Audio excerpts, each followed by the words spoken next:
ঈশ্বরদী উপজেলা প্রেস ক্লাবে কোরআন খতম, দোয়া ও ইফতার মাহফিল অনুষ্ঠিত হয়েছে।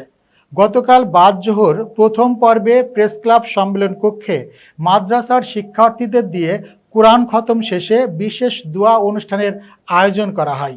পরে বিকেলে দ্বিতীয় পর্বে বিশিষ্ট ব্যক্তিবর্গ, প্রেস ক্লাবের সাংবাদিকবৃন্দ ও এলাকার সুধীজনদের নিয়ে আলোচনা সভা, দোয়া ও ইফতার মাহফিল অনুষ্ঠানের আয়োজন করা হয়।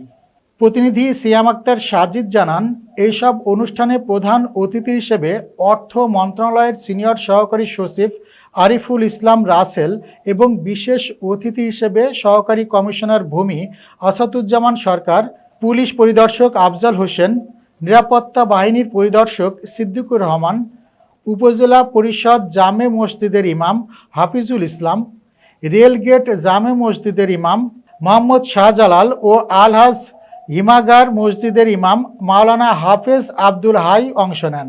এ সময় ঈশ্বরদী উপজেলা প্রেস ক্লাবের সভাপতি তৌহিদ আক্তার পান্নার সভাপতিত্বে ও সেক্রেটারি এ আজাদ হান্নানের সঞ্চালনায় ক্লাবের সহসভাপতি অ্যাডভোকেট হেদায়েতুল হক, সহসভাপতি সড়াকার প্রভাষক নজরুল ইসলাম মুকুল, অ্যাডভোকেট আবদুল্লাহ আল শোভন, যুগ্ম সাধারণ সম্পাদক ডক্টর মাসুম হাসান সহ ক্লাবের কর্মকর্তা সদস্যরা উপস্থিত ছিলেন।